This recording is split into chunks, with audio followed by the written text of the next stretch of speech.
Hello students, once again welcome to my YouTube channel learn English with Pradeep. आज हम लोग पढ़ेंगे interchange of interrogative and assertive sentences. पिछली 2 videos में हमने इंट्रोगेटिव सेंटेंस को असर्टिव और असर्टिव सेंटेंस को इंट्रोगेटिव बनाना सीखा, जिसमें हम लोगों ने helping verb type interrogative sentence को असर्टिव सेंटेंस बनाना सीखा। साथ में हु से स्टार्ट होने वाले इंट्रोगेटिव सेंटेंस को भी असर्टिव सेंटेंस में बनाना सीख लिया है।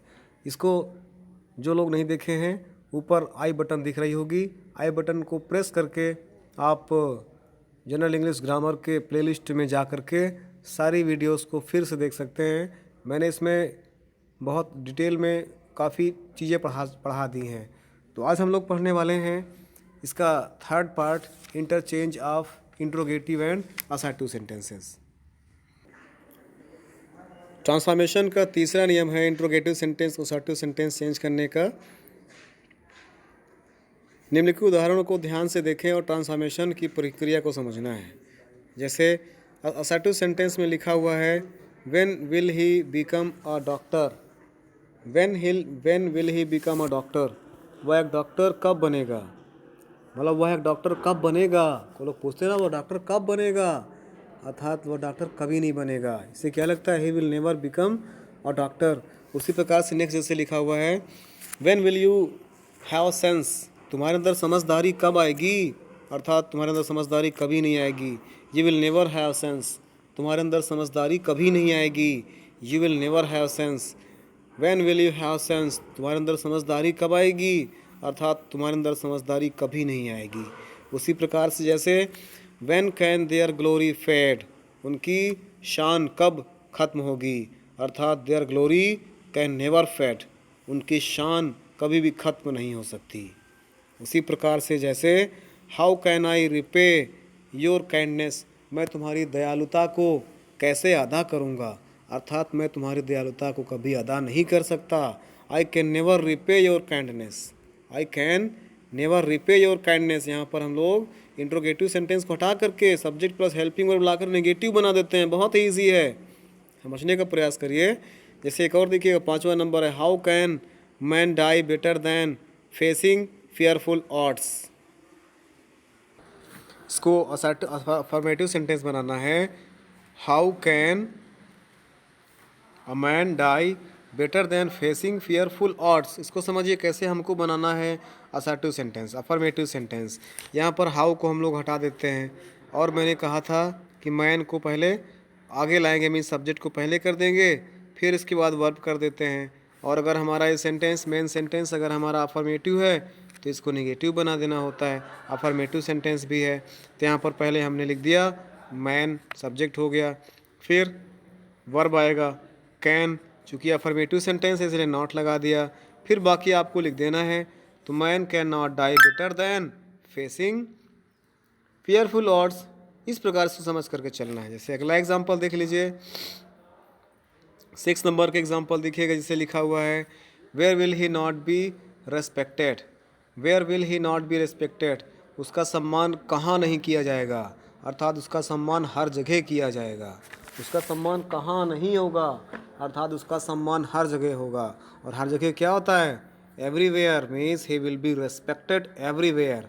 उसी प्रकार जैसे लिखा हुआ है where will you have peace, तुम्हें आराम कहाँ मिलेगा, शायद तुम्हें आराम कहीं नहीं मिलेगा। You will have peace nowhere, तुम्हें आराम कहाँ मिलेगा, तुम्हें आराम कहीं नहीं मिलेगा। उसी प्रकार से व्हाट दो द फील्ड बी लॉस्ट, इसको बनाएंगे निगेटिव तो it does not matter even if the field is lost. What दो क्या हुआ, द फील्ड इज लॉस्ट, अगर आपका सब कुछ खो गया तो it does not matter even if the field is lost. इस प्रकार से आपको चेंज करना है, इसको ध्यान से समझिएगा। इस प्रकार से भी एग्जाम में आ जाते हैं। जैसे लिखा हुआ है what if you are stronger than I, क्या हुआ अगर आप मुझसे अधिक स्ट्रांग हैं। It does not much matter even though you are stronger than I, ये अधिक मैटर नहीं करता है कि तुम मुझसे अधिक स्ट्रांग हो।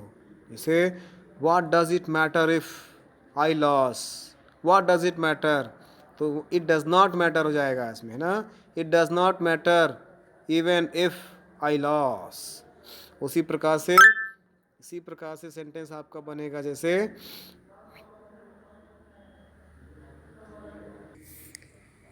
लिखा हुआ है, what though we happen to be late.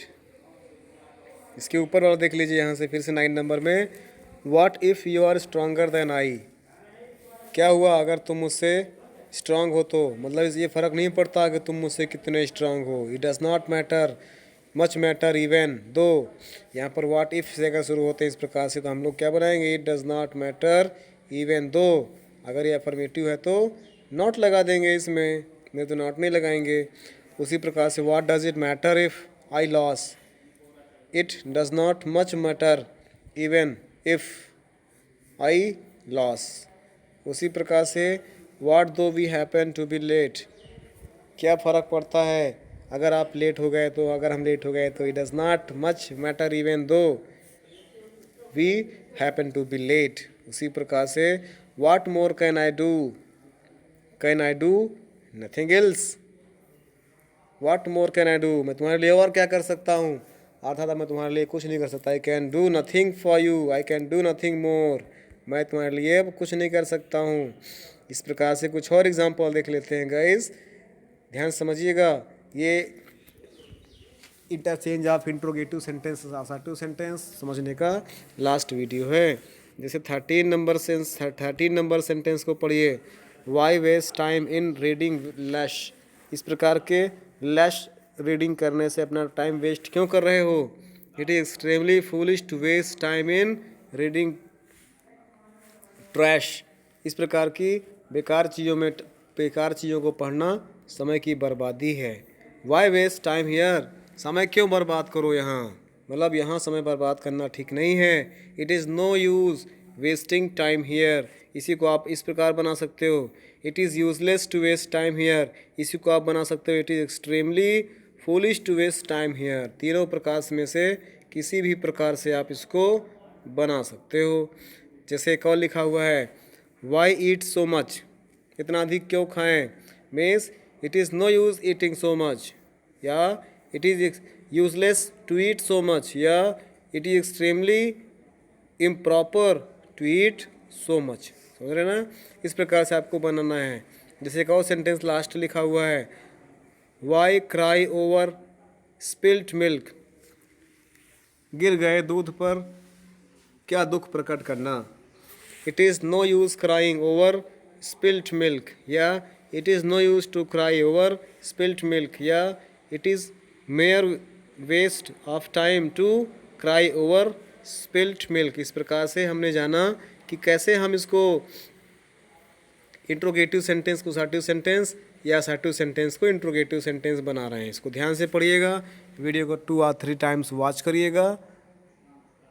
Thank you guys, thanks for watching the video. जय हिंद, वंदे मातरम।